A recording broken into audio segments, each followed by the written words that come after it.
exporting. All you have to do is put your name and address on a postcard and send it to us. We'll do the rest. And we'll give you our address in just a moment. If you have any immediate queries about exporting or any questions at all on jobs, careers or training, then you can phone this number right away and talk to one of our advisors. The phone call is free of charge and the lines are open until 3 o'clock this afternoon. We'll repeat the phone number in just a moment. And that's all on Jobwatch until next week. Goodbye.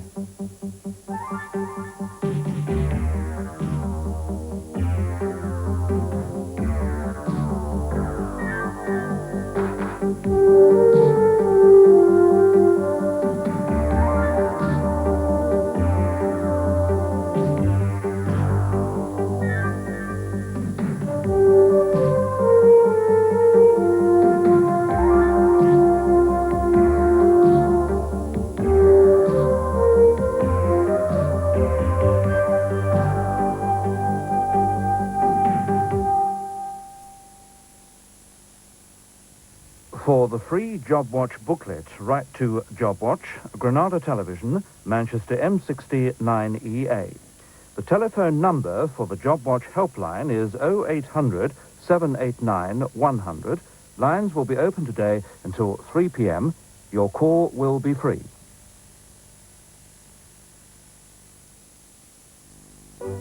Next Wednesday on ITV, the return of a series dedicated to the study of family heirlooms. This is a perdonium, and it belongs to Mr. Pettit. Did you know it was a perdonium? No, I didn't, no. Invented by Mr. Purdon, so they say. And I have no reason to disagree.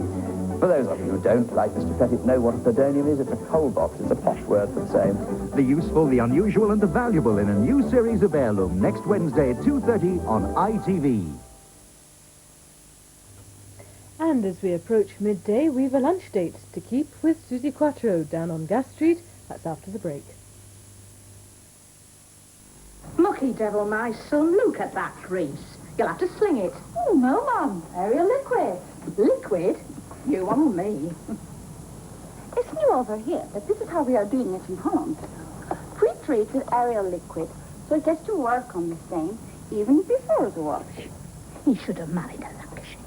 Oh, dispenser, pour the liquid into the plastic bowl. Don't tell me. You put the bowl into the machine. Yeah. She's washing my son's shirts with lukewarm water in a plastic bowl. See? It gets to work straight away. The Ariel bowl puts the liquid right in the heart of the wash. Grease stain, go. Must be a different shirt. Color, cup, everything clean. It's good, yeah? New Ariel liquid. It sounds crazy, but you find it cleans to the heart of the wash. He's good. Yeah. Live tonight, international athletics from the Meadowbank Stadium, Edinburgh. Saeed Oita clashes with Britain's Tom McKean in the 800 metres. Exclusive international athletics tonight at 8 on ITV Live. And don't forget, we've the first of our weekend police internationals when Nick Ross will be in the control centre at New Scotland Yard tonight at 9. Now, Gas Street.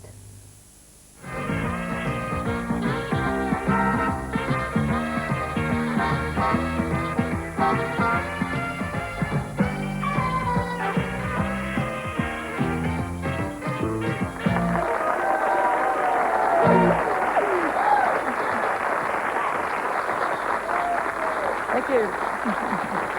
Thank you.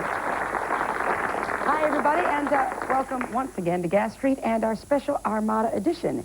Yes, it's 400 years today since the sighting of the Spanish fleet off the western approaches on its way to England to bring us tourism, cheap wine, and something called the souvenir donkey.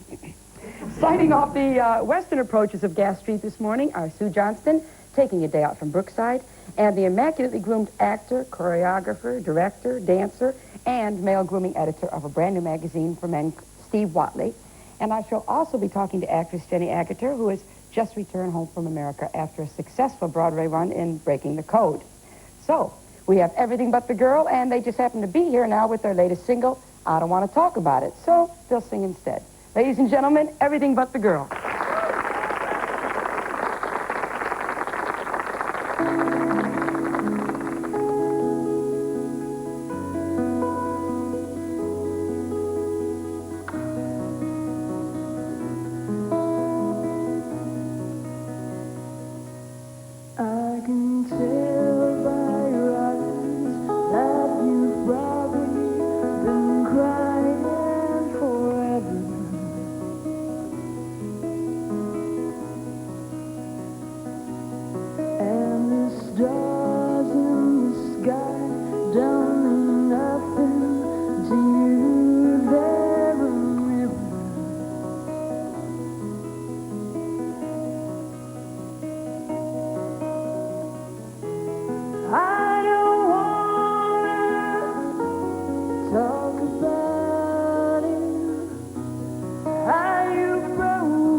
magic.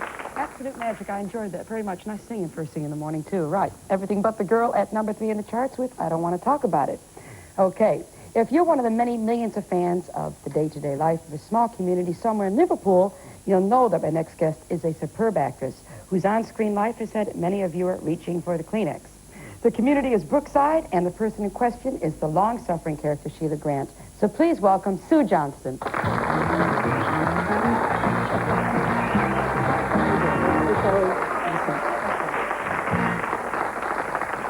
Welcome to the show, Sue. Thank you. We've already sorted out our star signs, everybody. She's Sagittarius, I'm Gemini. I decided she could stay on the show because we get along all right. So we're okay.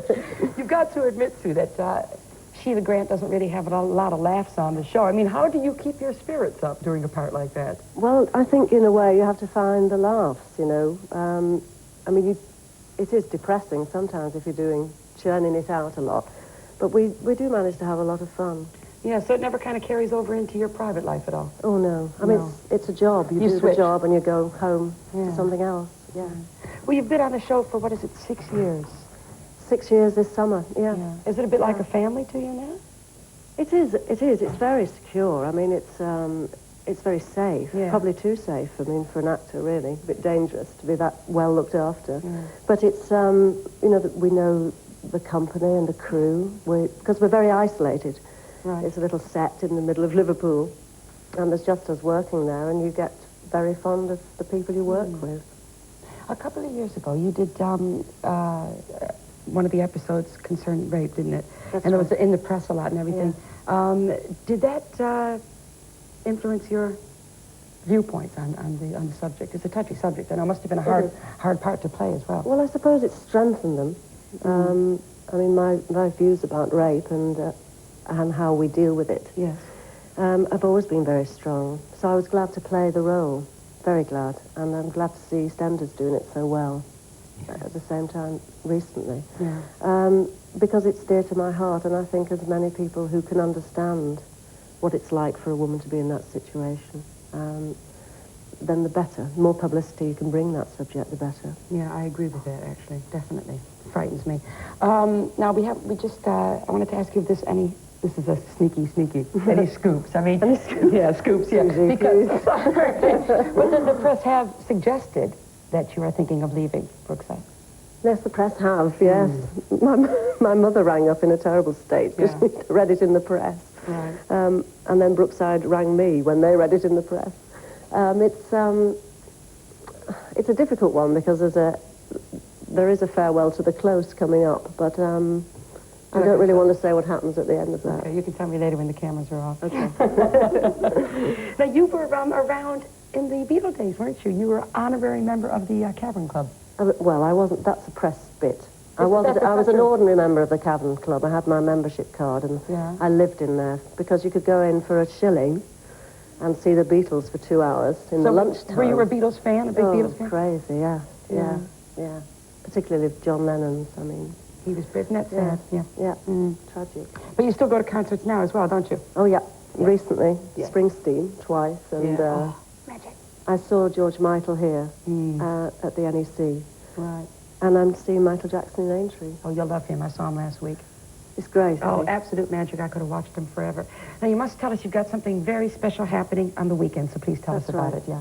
Well, I mean, I think it's one of the most exciting things we've been asked to take part in at Covent Garden. It's called Shop Assistants, and Covent Garden is being taken over by about 250 celebs who are being put in all the shops, wine bars, pubs. I mean, Frank Bruno in the Body Shop is one draw, which is quite interesting. I mean, Victoria Wood, Jeremy Irons, Jeffrey Archer, Faye Weldon, writers, pop stars. It's just extraordinary. I mean, I don't know the final list of the stars that are going to be there. It's for 60% of the... What will happen is the shops will give a percentage of the takings that the stars work in. And the set fee is 5%, but the majority of them are giving much more than that. Right. So anyone can give. You can go in and buy a bar of soap from the Body Shop from Frank Bruno, and you know that you've actually given something towards frontliners and the Terence Higgins Trust, which is it's for AIDS. Yeah. And all that money will be spent in, one, helping people with the full-blown virus, as actually the frontliner people are all AIDS cases. Right. Well, I wish you a lot of luck for that very, very worthy cause. Thank you for joining us today for the moment. Sue Johnston. Right. Stay with us for a minute, because you'll like this next bit. There's one guy who appears to need, I almost fell over there, appears to need no assistance with anything he does. He sings, he dances, he acts, he bends balloons, and he also believes that he knows how to satisfy the ever-increasing fashion demands of kids. And as a mom, this I want to see, so please welcome a dedicated follower of fashion, Steve Watley. Hello. Hi, Susie. How are you? I'm very well. Good. But I don't paint. You don't paint? No, I can't paint. First of all, do us a twirl.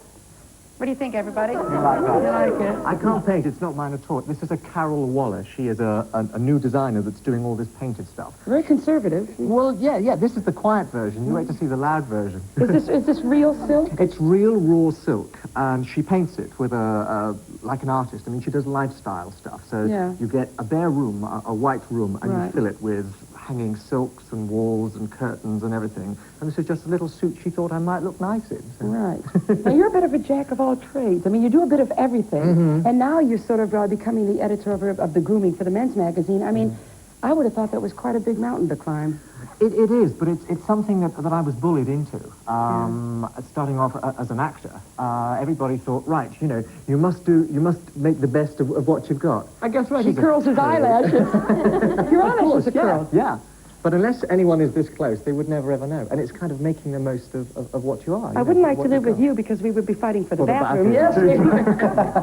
That's why I live with a genetic engineer. She gives me plenty of room. Right. But now, you say that you could bring high fashion to kids, right? At a cheap cost. I don't believe that. I'm going to cross over here. Yes, do. Again, I've got something for you. I've shown how you can do this, you see. This is for you. And this is exactly what I've done with exactly the same technique. You know what this looks like? Your name on the back. Oh, my name on the back. Susie, that's good. This is like the old tie-dye stuff. Do you remember the hippies? Anybody remember that? No? Well, I was a child then, but... Would you like to do your demonstration now? Right. Well, I've got an umbrella here, which I mean, there's a story to this. This lived in the car, and it got covered in motor oil and was ruined. So Jay decided, oh, right, you've ruined my umbrella. What are you going to do about it? So if you can see that, it's just a basic umbrella, you see. It was pink, and then you spray it with the car spray. Yeah. But you stick the sellotape and all that on first. Would you walk down the street with this? Well, Jay does. I'll show you how it's done. We better get to this stuff now. We're going to give this chap a heart. Right. You've got a can of spray there. Oh, great. I'd like you to spray. I think we need to do something with his hair, first of all. I mean, that's a bit more trendy now. So if you spray over here. Yeah.